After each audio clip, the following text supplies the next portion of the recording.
Hi, my name is Alex, and I'm a 30-year-old woman who's been through a lot recently. Even though some time has passed, it still feels like everything happened just yesterday. I wanted to talk about it with someone other than my family and friends, so here I am. Let me start from the beginning. I was born much later than my sister. She was 16 years old when I was born. Because of the big age gap, we never had a close sisterly bond, although she did spoil me a lot. It felt like she treated me more like her own child than her sister. By the time I was old enough to remember anything, my sister was already off to college. When I was 10 years old, I attended her wedding. She was already pregnant at the time, so I was excited not just for the wedding, but also to meet my niece and have another kid to play with. 5 months after the wedding, my niece Tori was born. I still clearly remember visiting her in the hospital right after she was born.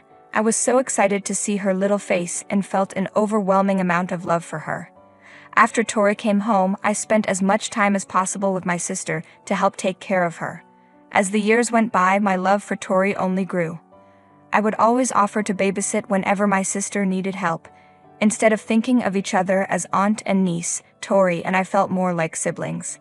That's why it was so hard for both of us when I had to move to a different state, Florida, to study and work. But I made sure to always call home and stay in touch with my family, especially Tori.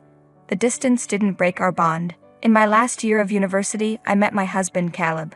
He was the star football player, and I still don't know how I caught his attention since I wasn't into sports at all. I spent most of my time reading in the library, but one day Caleb found me there and started talking to me. What I loved most about him was how confident and charming he was. Later, after we were together for a while, he told me he was actually nervous to talk to me, but I never would have guessed that from how confidently he approached me. We went on several dates and quickly realized that even though we had different interests, we fit well together. We shared the same sense of humor and spent all our dates laughing until our bellies hurt.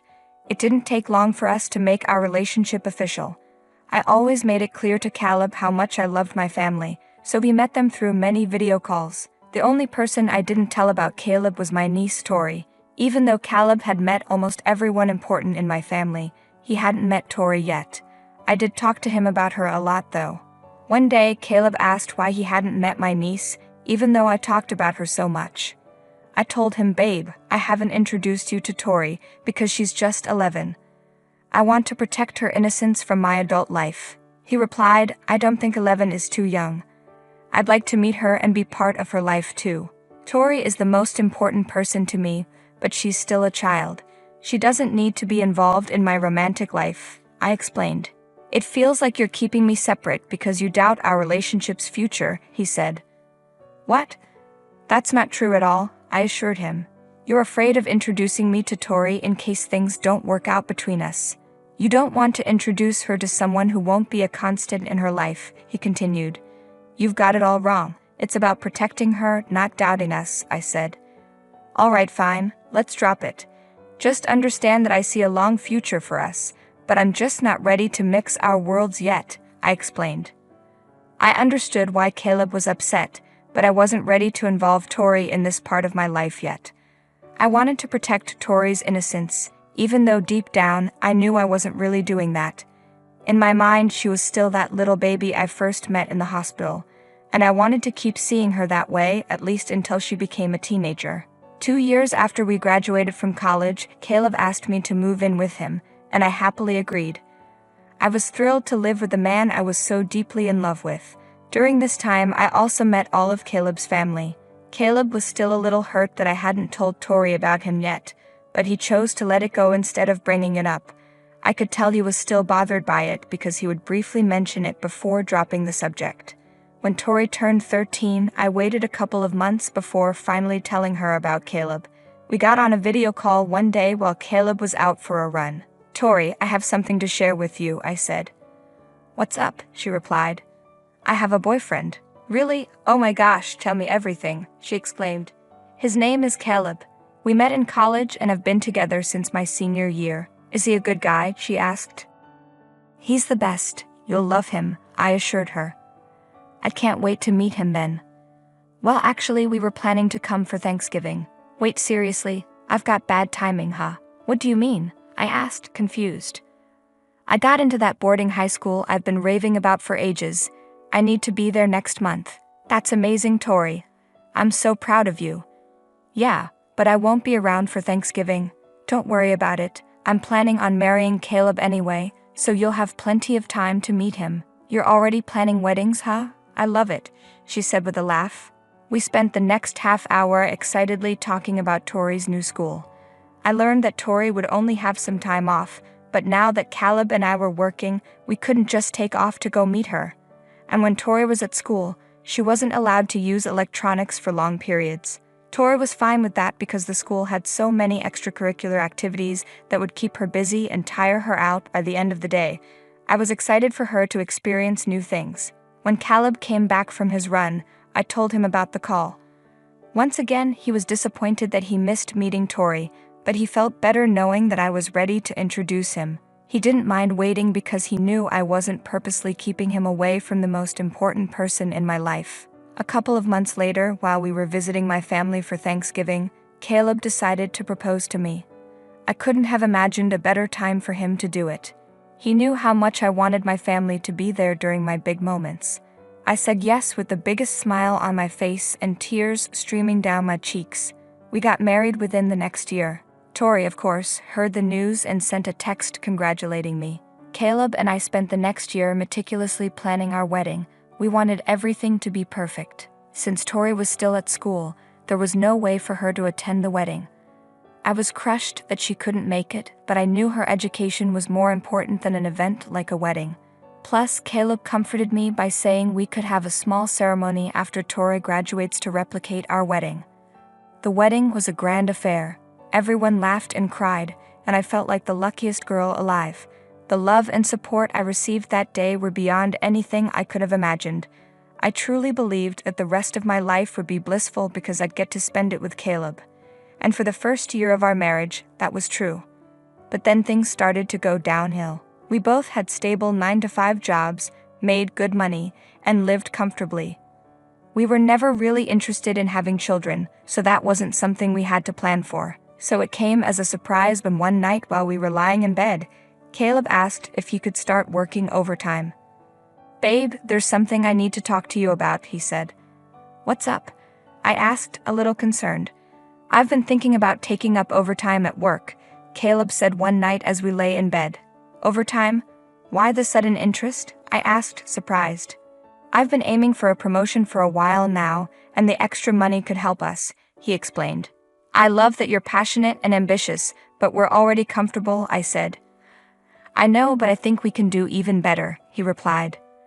"I love our time together, just relaxing after work and on weekends. It means a lot to me," I told him, hoping he'd understand.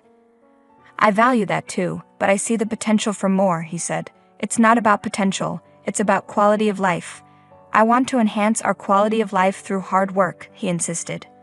"I respect your choices, but I'm not happy with this decision," I admitted.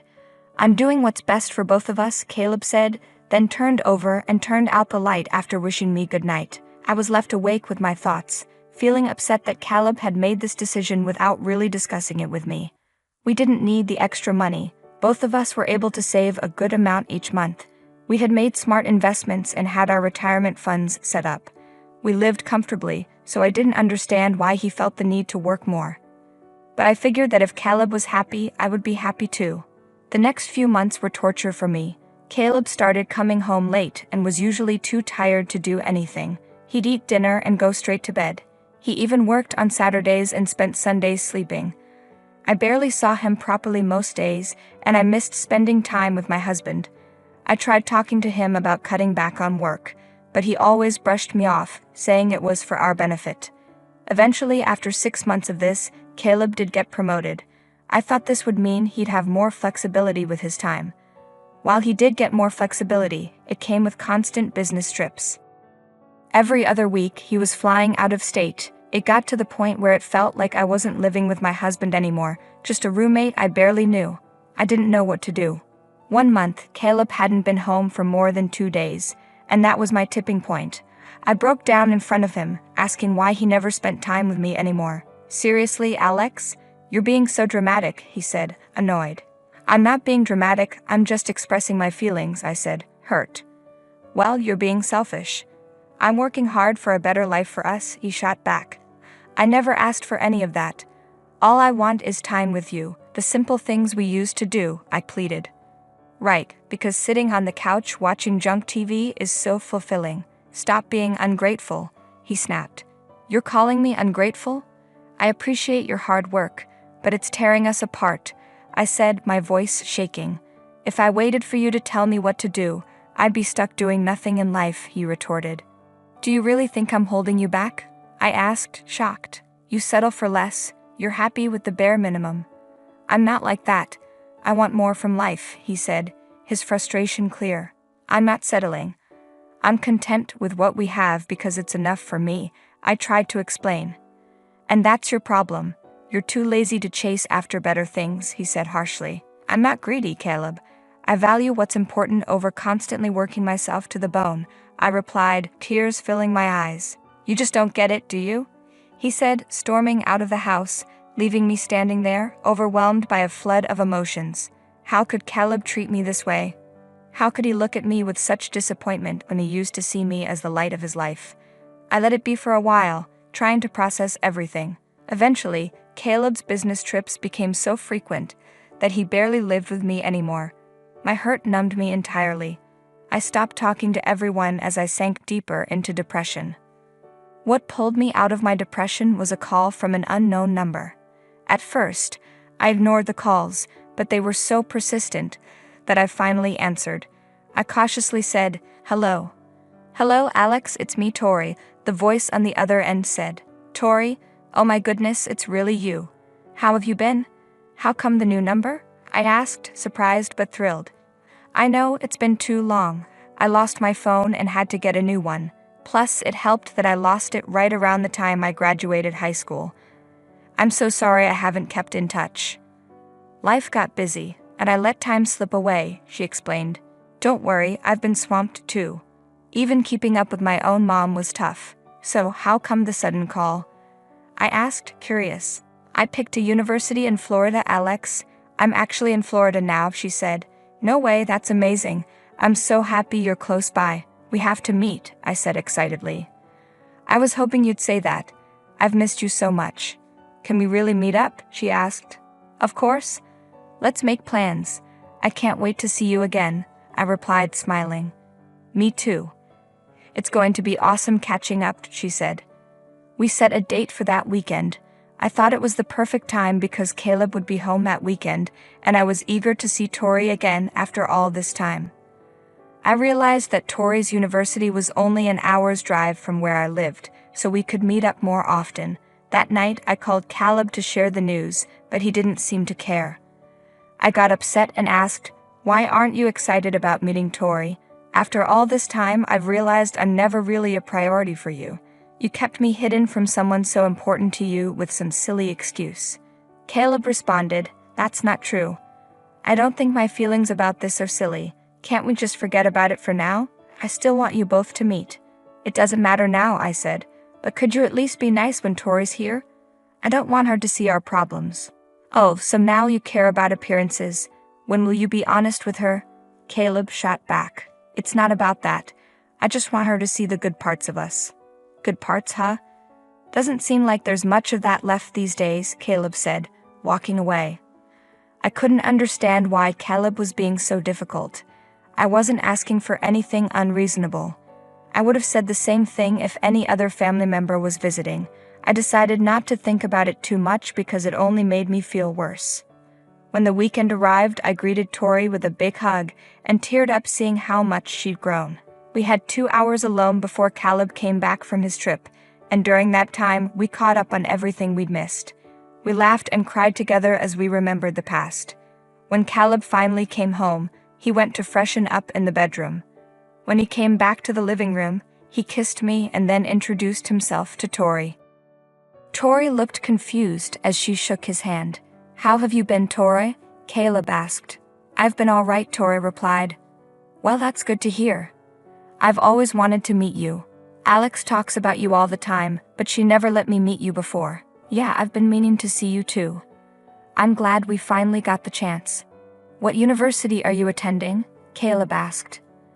I'm going to New College of Florida. Oh really? Sorry, but you look familiar. I can't figure out where I might have seen you before, Caleb said. Tori hesitated. I'm not sure. You just look familiar. I noticed Caleb looked panicked. He was sweating and trembling. I asked him if everything was okay, but before he could answer, Tori gasped and pulled out her phone. I looked at both of them, confused, wondering what was going on. I asked Tori and Caleb to explain what was happening. Caleb didn't say anything and tried to leave, but Tori stopped him, saying he wasn't going anywhere. I looked at Tori, confused, as she showed me her phone and asked me to look at the photos on it. In the photos, I saw text messages between two people who seemed like a couple. I was puzzled and asked Tori what this was about. Tori explained that she had made a friend at university. When they went to a party, her friend mentioned she was dating an older man named Caleb. Tori showed me several pictures of this man, and I realized that it was Caleb. I asked Caleb if this was true. He tried to deny it and said, "Are you really going to believe a young girl over your husband? You're just avoiding the truth." Tori responded, "There's proof from texts with my friend, but the messages only have a contact name, not a number, so it's hard to confirm it's him." She then showed me more pictures of Caleb on dates with her friend. My heart broke with each photo. I couldn't understand why Caleb would do this. We had been going through a rough patch, but I had hoped we could work things out. I turned to Caleb with tears in my eyes and asked him how long he had been having the affair. Caleb looked away and didn't answer. Tori, clearly disgusted, said she knew it had been going on for 2 years. My heart shattered. I wondered if Caleb's long work hours were really just an excuse to be with someone else. Then another thought struck me and I felt sick just thinking about it, but I had to ask for my own peace of mind. I asked Tori how old her friend was. Tori replied with disgust that her friend was the same age as her. I couldn't bear to look at Caleb anymore. Not only had he been cheating, but he had been doing it with someone so young. I packed up Caleb's things and threw them at him, telling him to leave. He didn't even try to argue. Once he was gone, I ran to the bathroom and threw up, overwhelmed by the disgust of his actions. I cried for a long time, and Tori stayed by my side, comforting me. She spent the week with me as I took the necessary steps to move forward. I quickly filed for divorce and found a lawyer to report Caleb for his crime of dating and sleeping with a minor. Caleb tried to fight back, but the court sided with me. I got most of our assets, and Caleb was found guilty. He was sentenced to 5 years in prison and ordered to pay a $110,000 fine. I felt a sense of justice and relief. After all the pain I had endured, it was finally over. I was deeply disgusted to have been with a man capable of such terrible actions, but I was glad he was held accountable. I found some comfort knowing that Caleb would always be a registered sex offender and that his life would be greatly affected by his actions. It took me another 2 years to fully heal, but I grew stronger from the experience. I moved back to my home state and spent time recovering with my close friends and family. In the end, it was my family who supported me and helped me find joy again. I share my story to remind you that no matter how difficult things get, there is always hope. I'm still healing, but I'm no longer haunted by Caleb's betrayal. Thank you for listening.